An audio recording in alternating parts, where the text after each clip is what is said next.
Okay.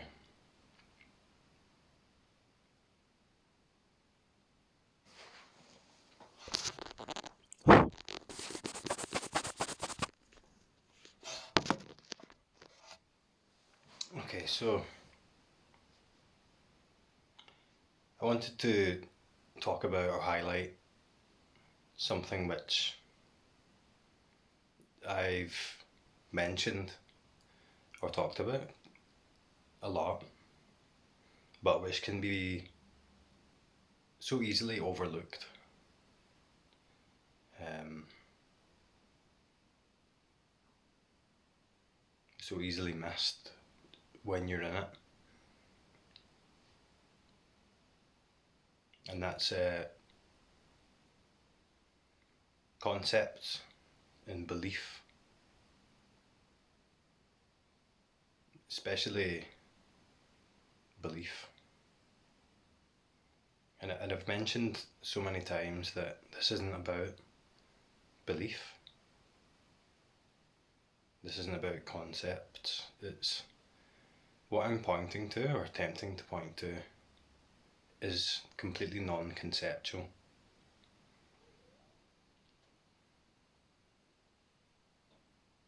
And it's not a belief. So this is something that I notice frequently when talking to people, and sometimes in the comments. And it's something that I've recognised in myself, and that's belief. Belief in concepts, belief in thought.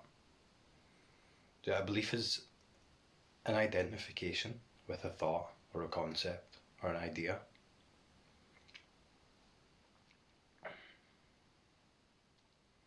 Specifically, when it comes to thoughts, do things get really tricky when we start noticing and focusing on thoughts?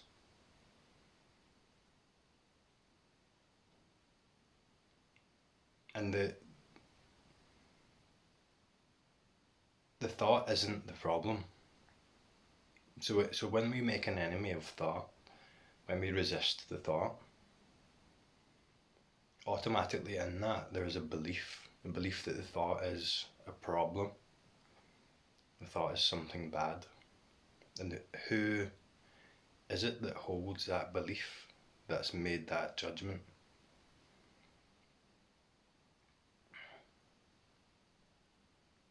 It's the thinker of the thoughts, the assumed entity that the thoughts refer to, that the thoughts come from, which itself is another thought.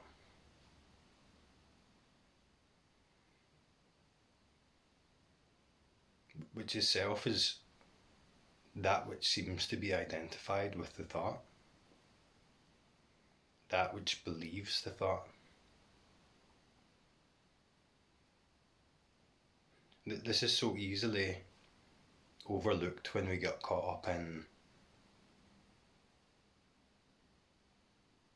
believing the reality of concepts and thought.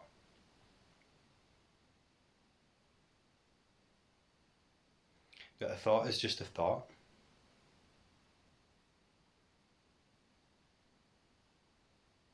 Until we reify the thinker. And we can do that in many ways, but one way is by resisting thoughts. We are identifying with thoughts. By believing anything about a thought, we reify the identity of the thinker, the subject of those thoughts. So when we follow a thought out, when we follow the content of the thought, and we believe in it, we've fully assumed the reality of not just the content of that thought, which it seems to refer to or be about, but that me which is thinking the thoughts, which is behind the thoughts, which itself is another thought, but a different kind of thought, more of a subtle assumption. It's kind of like the primary thought upon which all thoughts and beliefs are built, upon which all identification, and we could say ego, is built, in my experience.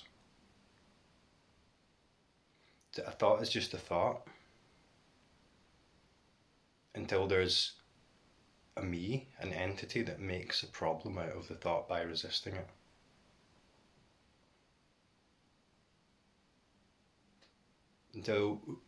For me, until I was able to look at where the thoughts are coming from, who is the thinker of the thoughts,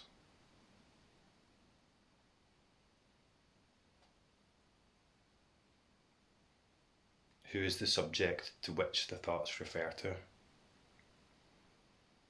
Because all the thoughts seem to be a reflection of something, an expression, a function belonging to something.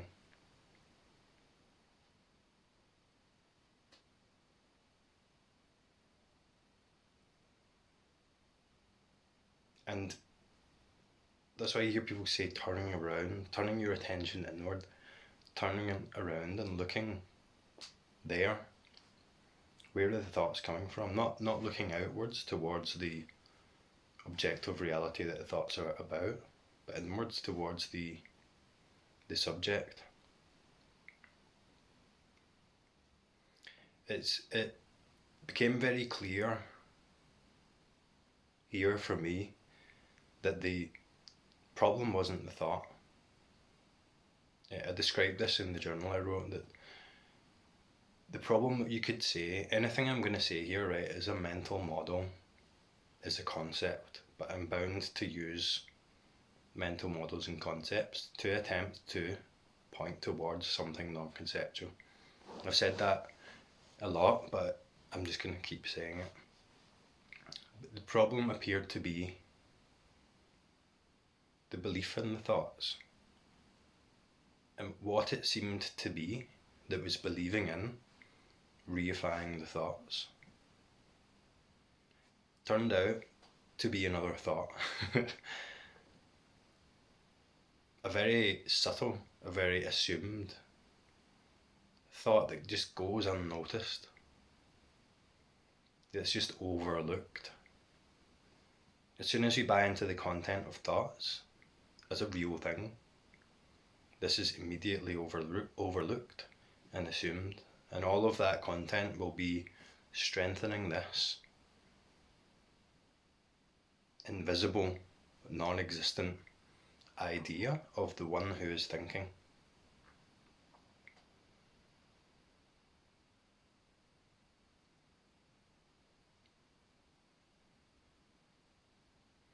All of the contents of the thoughts are concepts which relate to and describe something where the thoughts seem to be coming from, that we just take to be a real thing, that we just assume, but we never actually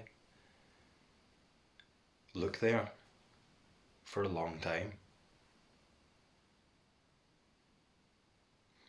And it's very clear, I can recognize it very clearly when, for example, people I'm talking to, and then some comments on this channel, when there is a strong identification or belief in a thought, and it's usually about the way things should be or are. It's either this or that. This is the way it is, this is the way it's not. It's this or that. It's dualistic. And I might completely agree conceptually or experientially with based on memory, with the content, the conceptual content of the what someone's saying, but it's always, at least now, very clear if there's a fixation there, if there's an identification there. It's completely obvious. But before I recognized that in myself, I wasn't aware of it. The belief in the reality of these thoughts make reality seem a certain way, seem real, seem either this or that.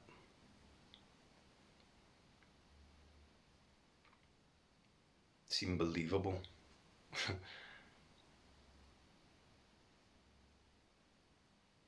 um, and after this recognition, it's very easily recognized when you see that pattern, that function, um, seeming to play out in other, let's say, people's behaviour. It's very obvious. But at the same time, I know that I can't do anything about that. I can't help uh, someone when they are identified with that illusion. So I'm quite tentative sometimes about how I approach someone who is fixated on some concept, because it's very easy for that person to become defensive because their sense of self is tied into these concepts and beliefs. So it could be very easy to, let's say the wrong thing and make the situation, the seeming situation worse, exacerbate that function of identification.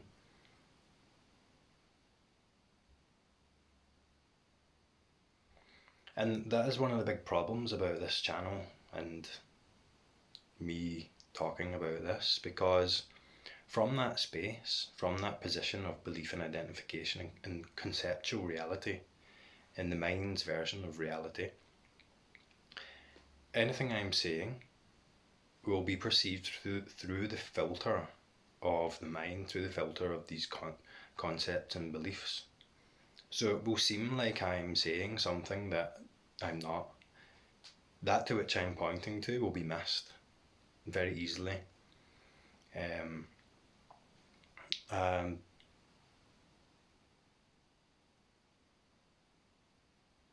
it either won't make sense, or it will seem like what I'm doing is what the mind does, what the self does, which is have a point, a theory, a concept or a belief, which I'm motivated to have someone else believe as well. It will seem like I have a belief to get across, a point to make. An idea to express in the conceptual sense, and it will also seem like there is a person here that represents those those beliefs, and it will often be that when those beliefs, those perceived concepts and beliefs, obviously what I'm offering is not a what I'm trying to point to here is not a belief. Excuse the limitations of language or a concept, but there will be flaws in that seeming concept or belief, obviously, because what I'm attempting to point to is completely paradoxical and doesn't make sense to the mind. And then it'll be received along with the limitations of that other seeming person's set of ideas and beliefs and understandings. So you see, it all just gets very messy. It's almost like when you're identified with a concept or belief, you almost, when you're in that mind version of reality, you almost can't perceive anything other than the limits of the mind. There's not an opening there. There's not that recognition there that allows what I'm talking about to be recognized beyond the words and concepts. And what I see often is people adopt an identity based on the doctrine, the theory, the concepts related to non-duality and awakening. It's really weird. And I did this myself. They'll adopt a conceptual framework or a kind of rhetorical understanding of the mind. And basically it's just the mind pretending to understand. It's a defense mechanism of that self structure. It's very, very tricky, very slippery. And basically the identity just reconfigures itself towards a new conceptual framework, a new conceptual topic. And it's very obvious when that's happening, because things are either one way or the other. It's the way things are is this or that, or this isn't the way things are and this is, or this is the truth and this isn't. If you recognise any of that in your own approach or thinking, you don't need any of that. You can just let all that go, because this is beyond concept. And I know why it happens. It's a fear thing. It's a defense mechanism, because going into the unknown is scary. So the mind will grip onto all these theories and concepts to try and orient itself in a manageable way. It's almost like at a certain point you won't do anything to look at what I explained earlier. Like, what is it that's thinking these thoughts? What is the self that the thoughts refer to? Who is it that holds on to these beliefs? You take your most passionately held belief. What do you believe in most? Could be anything, could be awakening. Anything at all. What do you believe in the most? And if I was to say to you that that's complete bullshit, that's not real, you're going to have to let go of that. That's not the way it is.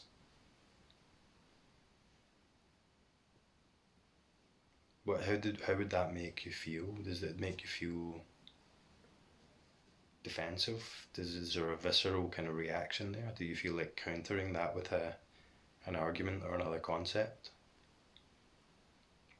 Is there some movement there to defend against that threat to beliefs? And if any of those boxes are ticked, that means that there's an identification there with the belief. It's very impressive how the mind warps itself to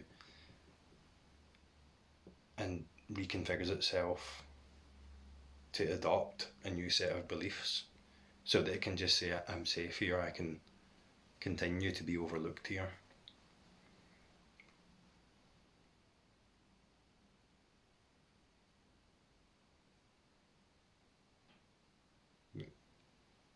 Who is it that holds those beliefs?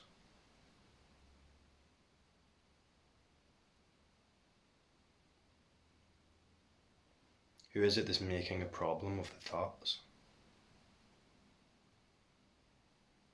There doesn't need to be an absence of thoughts. And making an enemy of thoughts, trying to have an absence of thoughts, is just going to make things worse, because you're resisting the thoughts. You're giving that self, that thinker, fuel, and it just makes things worse. But that thinker itself is yet another thought. It's an assumption, it's a belief. It's a sneaky belief that hides behind the scenes. I'm not saying anything bad about it. In fact, it doesn't even exist. it's an assumption. It's really hard to explain. It's very paradoxical. It's like, I would say it's like an assumption. It's an assumption that it's a subtle thought that has kind of been looked past or looked through for so long that it's gathered momentum in the background and it's just been assumed to be real, um, through repetition and over time and momentum. It's built this through time, this assumed me that thinks to thoughts, that labels things, that has preferences, that has um, ideas, concepts, that has a life, that when we really look isn't there other than a thought. There's no stable, solid, lasting thing there.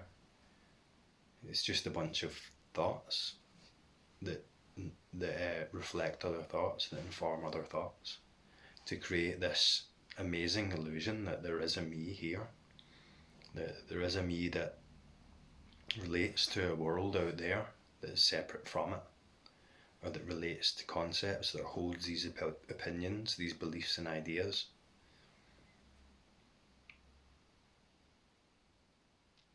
Whereas when we look, is it there?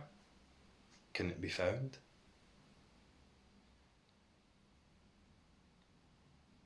Anything that says conclusively, that puts out like a conclusion, like that's it. Oh yes, okay, that's it. That's a thought. It's a thought. It's a thought that comes and goes. It's a belief. If you believe in a conclusion, yes, I believe this, then we overlook it again. We're not. We're looking right past it. That's a thought. That's a belief. Belief is the identification with a thought or a concept. What is it that's identifying? What is it that believes? And sooner or later, so for me it was the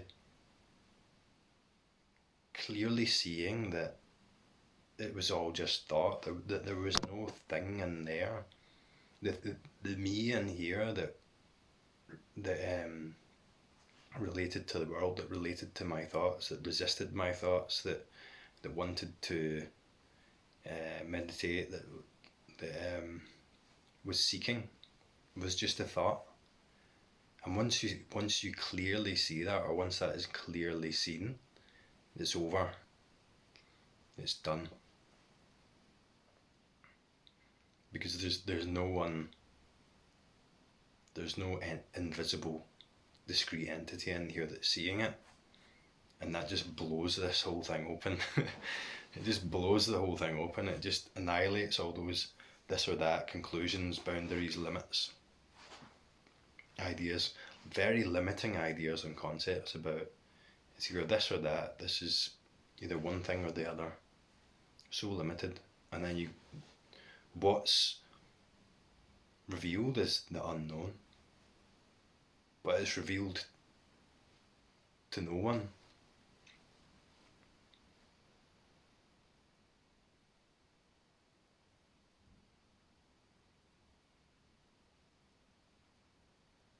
To that limited entity, the unknown is the most terrifying thing. In fact, it's death.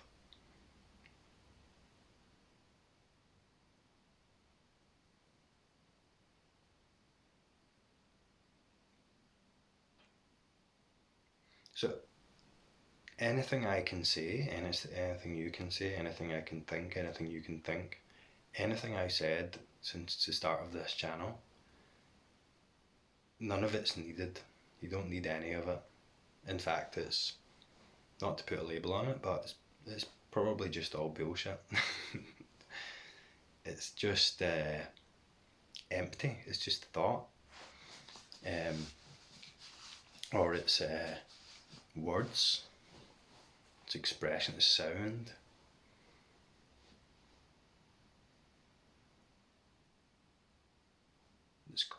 even the concepts, this conceptual framework, this language that we assume we know we don't even know what that is. It's a complete mystery. Everything is the unknown. And in that you can see how limiting these concepts are, these beliefs are. Belief is a limitation of reality. It's a boundary. It's a limit. It's a constriction.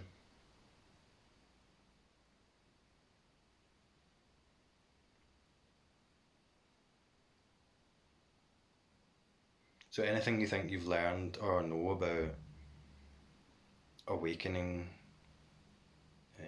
non-duality, you just let that all go, because none of it's true.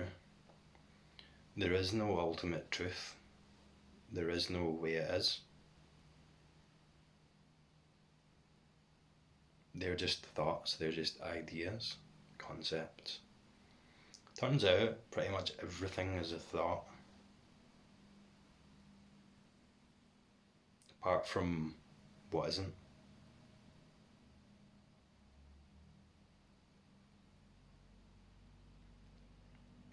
And there's no inherent problem with thought. There's no need to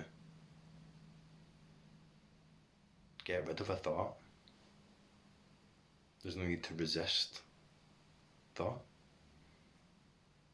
Just see clearly what is a thought without labeling, without interpretation, without needing to understand the way it is, because there isn't a way it is. Just see what is a thought and what it is that's thinking that thought, which isn't a thing and it can't be concluded. Go right towards the thought and see what is that. Go right towards that which is thinking the thought. Where does the thought come from? Where feels like me where the thought is coming from? Just go right into it. And this is the tricky part. It's easy to stand back from that, make conclusions and go, okay, I can see that there's no thinker. Oh, that's another thought. See, I can see that there's no thinker. Is assuming the reality of a thinker. So it's very difficult to see why thought isn't the problem until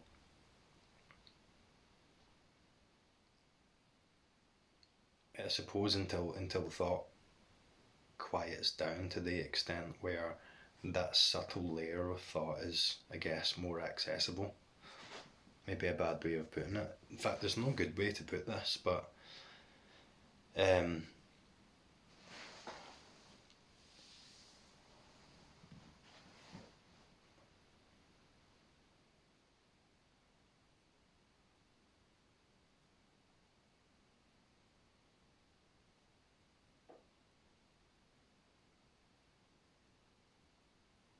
you could ask, where is the thought?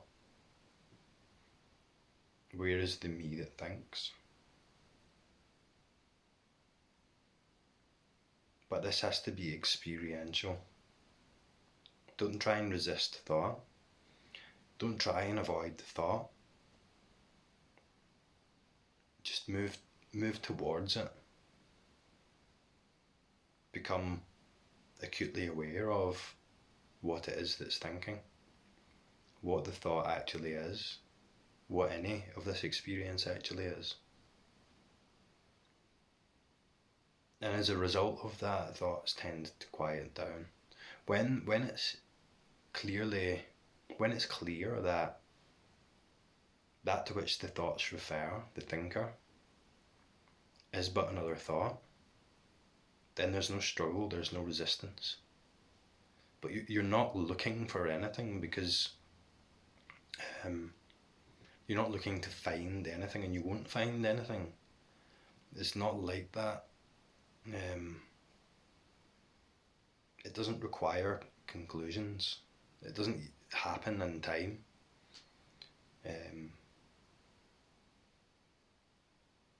kind of seems like it doesn't even happen. It's weird. It's like the anticipation, the looking for something is a thought. It assumes there is a me looking for something. It becomes more about completely letting go of everything. And there's an attention there, there's a kind of focus there. But there's also a dilation there, a relaxation there at the same time, an alertness. And a familiarity, let's say, with what it feels like to be pulled into a thought narrative. What it feels like to be the thinker, to be the me doing something, to be the me pursuing something, to be me sitting down trying to meditate, looking for an experience or a realization. It's a relaxation, an untightening of the grip on all that, and letting go, and then just an alertness without anticipation, with just complete surrender and contentment and appreciation for this moment, inclusive of everything, including thought. When you just allow the thought to be there, when you direct your, very paradoxical, hard to describe, when you, let's say, look for the attention and thought, look for the me and thought, you become interested and curious about what a thought actually is. What is it, rather than focusing on the content, rather than assuming that there is a thinker or that to which the thoughts refer.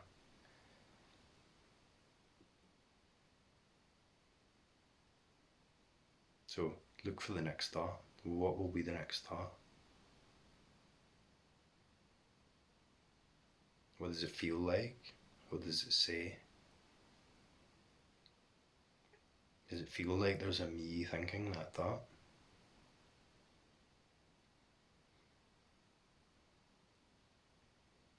What's not so important is the content of the thought. What's more important is where does it seem like it comes from? Where is the me that seems to think that thought?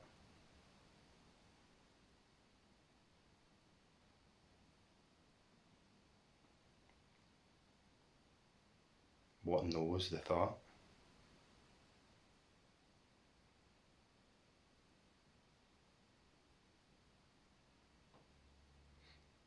When it's observed that what the thoughts refer to, that me that thinks the thoughts, that self, that egoic entity, is but another thought, then what knows that thought?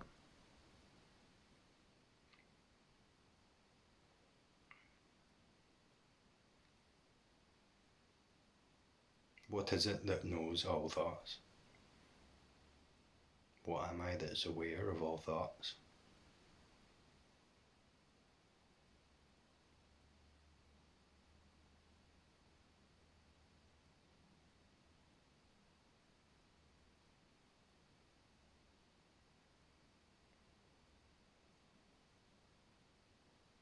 The answer isn't a conclusion, a belief, concept. The answer is just this infinite, ongoing experience of knowingness that's just already the case. It doesn't need confirmation, doesn't need description, self-confirming, doesn't need concepts, doesn't need described. Already here.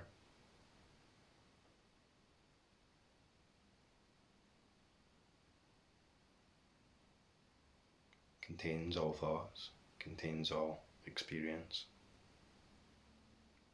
is all thoughts, is all experience.